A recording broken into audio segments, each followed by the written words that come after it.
Yesaya pasal 8 ayat 1 sampai pasal 10 ayat 11. Berfirmanlah Tuhan kepadaku, ambillah sebuah batu tulis besar dan tuliskanlah di atasnya dengan tulisan biasa. Maher Shalal Hashbaz. Maka aku memanggil dua saksi yang dapat dipercaya, yaitu Imam Uria dan Zakaria bin Yeberekia. Kemudian aku menghampiri istriku. Ia mengandung dan melahirlah seorang anak laki-laki. Lalu berfirmanlah Tuhan kepadaku, namailah dia Maher Shalal Hashbaz. Sebab sebelum anak itu tahu memanggil, Bapa, Ibu, maka kekayaan Damsyik dan jarahan Samaria akan diangkut di depan Raja Asyur. Tuhan melanjutkan lagi firman-Nya kepadaku, oleh karena bangsa ini telah menolak air Shiloah yang mengalir lamban dan telah tawar hati terhadap Rezin dan anak Remalia, sebab itu sesungguhnya Tuhan akan membuat air sungai Efrat yang kuat dan besar, meluap-luap atas mereka, yaitu Raja Asyur dengan segala kemuliaannya, dan akan mengalir melampaui segenap tebingnya, serta menerobos masuk ke Yehuda, ibarat banjir yang meluap-luap hingga sampai ke leher. Dan sayap-sayapnya yang dikembangkan akan menutup seantero negerimu. Ya, Immanuel, ketahuilah, hai bangsa-bangsa, dan terkejutlah. Perhatikanlah, ya segala pelosok bumi, berikat pingganglah dan terkejutlah, berikat pingganglah dan terkejutlah. Buatlah rancangan, tetapi akan gagal juga. Ambillah keputusan, tetapi tidak terlaksana juga, sebab Allah menyertai kami. Sebab beginilah firman Tuhan kepadaku, ketika tangannya menguasai aku, dan ketika ia memperingatkan aku, supaya jangan mengikuti tingkah laku bangsa ini. Jangan sebut persepakatan segala apa yang disebut bangsa ini, persepakatan dan apa yang mereka takuti, janganlah kamu takuti, dan janganlah gentar melihatnya. Tetapi Tuhan semesta alam, dialah yang harus kamu akui sebagai yang kudus. Kepadanya lah harus kamu takut, dan terhadap dialah harus kamu gentar. Ia akan menjadi tempat kudus, tetapi juga menjadi batu sentuhan dan batu sandungan bagi kedua kaum Israel itu, serta menjadi jerat dan perangkap bagi penduduk Yerusalem, dan banyak di antara mereka akan tersandung, jatuh dan luka parah, tertangkap dan tertawan. Aku harus menyimpan kesaksian ini dan memeteraikan pengajaran ini di antara murid-muridku. Dan aku hendak menanti-nantikan Tuhan yang menyembunyikan wajahnya terhadap kaum keturunan Yakub. Aku hendak mengharapkan Dia. Sesungguhnya, aku dan anak-anak yang telah diberikan Tuhan kepadaku adalah tanda dan alamat di antara orang Israel dari Tuhan semesta alam yang diam di Gunung Sion. Dan apabila orang berkata kepada kamu, mintalah petunjuk kepada arwah dan roh-roh peramal yang berbisik-bisik dan komat kamit, maka jawablah, bukankah suatu bangsa patut meminta petunjuk kepada Allahnya? Atau haruskah mereka meminta petunjuk kepada orang-orang mati bagi orang-orang hidup? Carilah pengajaran dan kesaksian. Siapa yang tidak berbicara sesuai dengan perkataan itu, maka baginya tidak terbit fajar. Mereka akan lalu lalang di negeri itu, melarat dan lapar, dan apabila mereka lapar, mereka akan gusar dan akan mengutuk rajanya dan Allahnya. Mereka akan menengadah ke langit, dan akan melihat ke bumi, dan sesungguhnya hanya kesesakan dan kegelapan, kesuraman yang mengimpit, dan mereka akan dibuang ke dalam kabut. Tetapi tidak selamanya akan ada kesuraman untuk negeri yang terimpit itu. Kalau dahulu Tuhan merendahkan tanah Zebulon dan tanah Naftali, maka di kemudian hari ia akan memuliakan jalan ke laut, daerah seberang sungai Yordan, wilayah bangsa-bangsa lain. Bangsa yang berjalan di dalam kegelapan telah melihat terang yang besar.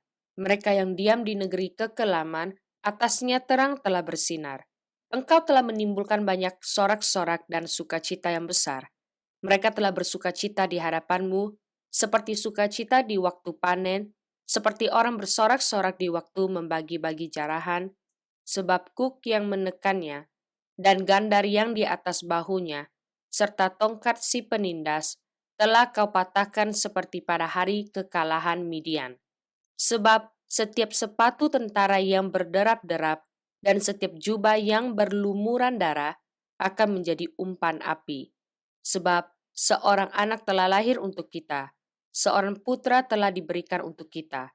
Lambang pemerintahan ada di atas bahunya, dan namanya disebutkan orang Penasihat ajaib, Allah yang perkasa, Bapa yang kekal, Raja damai. Besar kekuasaannya dan damai sejahtera tidak akan berkesudahan di atas tahta Daud dan di dalam kerajaannya, karena ia mendasarkan dan mengokohkannya dengan keadilan dan kebenaran dari sekarang sampai selama-lamanya. Kecemburuan Tuhan semesta alam akan melakukan hal ini. Tuhan telah melontarkan firman kepada Yakub, dan firman-Nya itu menimpa Israel. Biarlah seluruh bangsa itu mengetahuinya, yakni Efraim dan penduduk Samaria, yang berkata dengan congkaknya dan tinggi hatinya. Tembok batu bata jatuh, akan kita dirikan dari batu pahat, pohon-pohon ara ditebang, akan kita ganti dengan pohon-pohon aras. Maka Tuhan membangkitkan para panglima, Rezin melawan mereka dan menggerakkan musuh-musuh mereka, orang Aram dari timur dan orang Filistin dari barat. Mereka menelan Israel dengan mulut yang lebar. Sekalipun semuanya ini terjadi, murkanya belum surut dan tangannya masih teracung. Tetapi bangsa itu tidak kembali kepada Dia yang menghajarnya, dan mereka tidak mencari Tuhan semesta alam. Maka Tuhan mengerat dari Israel kepala dan ekor, batang dan ranting pada satu hari juga. Tua-tua dan orang yang terpandang, itulah kepala, dan nabi yang mengajarkan dusta, itulah ekor. Sebab orang-orang yang mengendalikan bangsa ini adalah penyesat, dan orang-orang yang dikendalikan mereka menjadi kacau. Sebab itu, Tuhan tidak bersuka cita karena teruna-teruna mereka, dan tidak sayang kepada anak-anak yatim dan janda-janda mereka, sebab sekaliannya mereka murtad dan berbuat jahat, dan setiap mulut berbicara bebal. Sekalipun semuanya ini terjadi, murkanya belum surut, dan tangannya masih teracung. Sebab kefasikan itu menyala seperti api, yang memakan habis putri malu dan rumput, lalu membakar belukar di hutan, sehingga tonggak asap berkepul-kepul ke atas. Oleh karena murka Tuhan semesta alam, terbakarlah tanah itu, dan bangsa itu menjadi makanan api. Seorang pun tidak mengasihani saudaranya. Mereka mencakup ke sebelah kanan, tetapi masih lapar. Mereka memakan ke sebelah kiri, tetapi tidak kenyang. Setiap orang memakan daging temannya. Manasye memakan Efraim, dan Efraim memakan Manasye, dan bersama-sama mereka melawan Yehuda. Sekalipun semuanya ini terjadi, murkanya belum surut dan tangannya masih teracung. Celakalah mereka yang menentukan ketetapan-ketetapan yang tidak adil dan mereka yang mengeluarkan keputusan-keputusan kelaliman untuk menghalang-halangi orang-orang lemah mendapat keadilan dan untuk merebut hak orang-orang sengsara di antara umatku, supaya mereka dapat merampas milik janda-janda dan dapat menjara anak-anak yatim. Apakah yang akan kamu lakukan pada hari penghukuman dan pada waktu kebinasaan yang datang dari jauh? Kepada siapakah kamu hendak lari minta tolong? Dan di manakah hendak kamu tinggalkan kekayaanmu? Tak dapat kamu lakukan apa-apa selain dari meringkuk di antara orang-orang yang terkurung dan tewas di antara orang-orang yang terbunuh. Sekalipun semuanya ini terjadi, murka Tuhan belum surut dan tangannya masih teracung. Celakalah Asyur yang menjadi cambuk murkaku dan yang menjadi tongkat amarahku.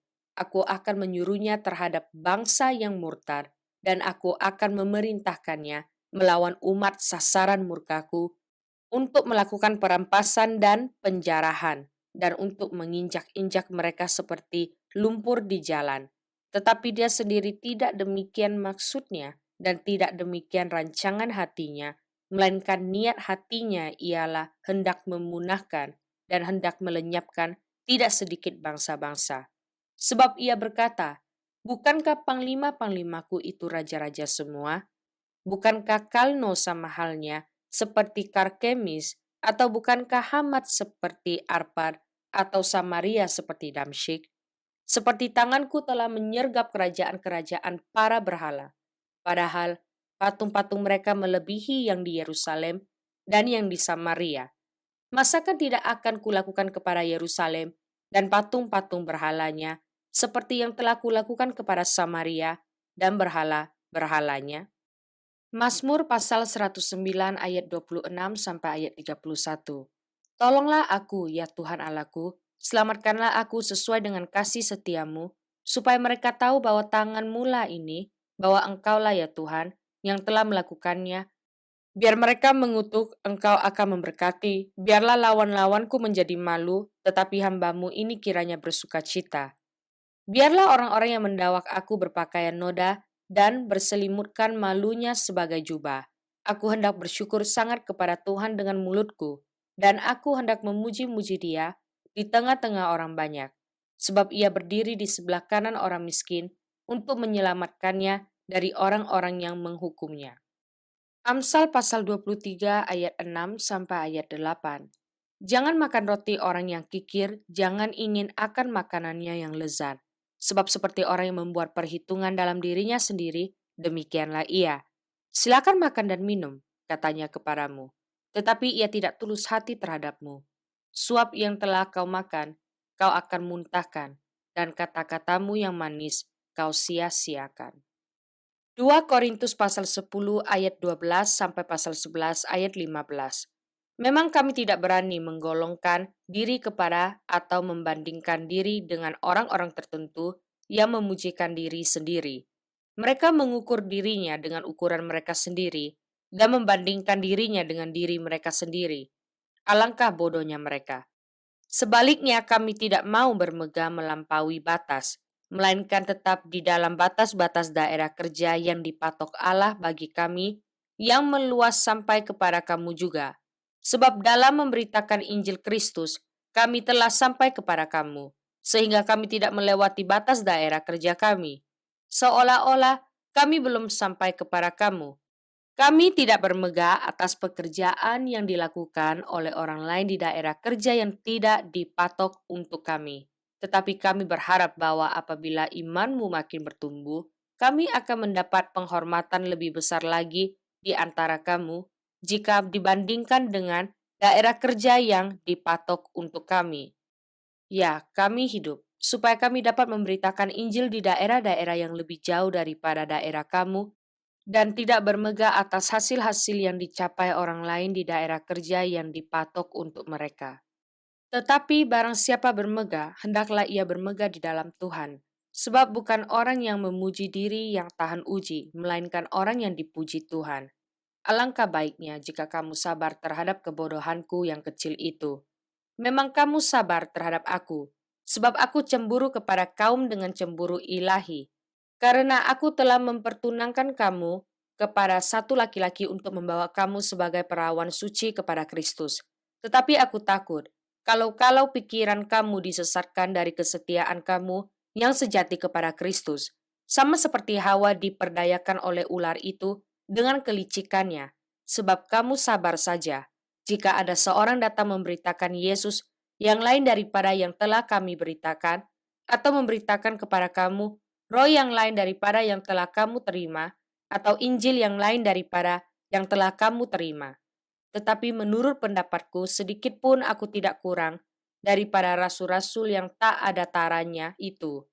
Jikalau aku kurang paham dalam hal-hal berkata-kata, tidaklah demikian dalam hal pengetahuan. Sebab kami telah menyatakan kepada kamu pada segala waktu dan di dalam segala hal. Apakah aku berbuat salah jika aku merendahkan diri untuk meninggikan kamu? Karena aku memberitakan Injil Allah kepada kamu dengan cuma-cuma, jemaat-jemaat lain telah kurampok dengan menerima tunjangan dari mereka, supaya aku dapat melayani kamu. Dan ketika aku dalam kekurangan di tengah-tengah kamu, aku tidak menyusahkan seorang pun. Sebab apa yang kurang padaku dicukupkan oleh saudara-saudara yang datang dari Makedonia. Dalam segala hal, aku menjaga diriku, supaya jangan menjadi beban bagi kamu, dan aku akan tetap berbuat demikian. Demi kebenaran Kristus di dalam diriku, aku tegaskan bahwa kemegahanku itu tidak akan dirintangi oleh siapapun di daerah-daerah Akaya. Mengapakah tidak? Apakah karena aku tidak mengasihi kamu? Allah mengetahuinya. Tetapi apa yang kulakukan akan tetap kulakukan untuk mencegah mereka yang mencari kesempatan guna menyatakan bahwa mereka sama dengan kami dalam hal yang dapat dimegahkan. Sebab orang-orang itu adalah rasul-rasul palsu, pekerja-pekerja curang yang menyamar sebagai rasul-rasul Kristus. Hal itu tidak usah mengherankan, sebab iblis pun menyamar sebagai malaikat terang. Jadi, bukanlah suatu hal yang ganjil jika pelayan-pelayannya menyamar sebagai pelayan-pelayan kebenaran. Kesudahan mereka akan setimpal dengan perbuatan mereka.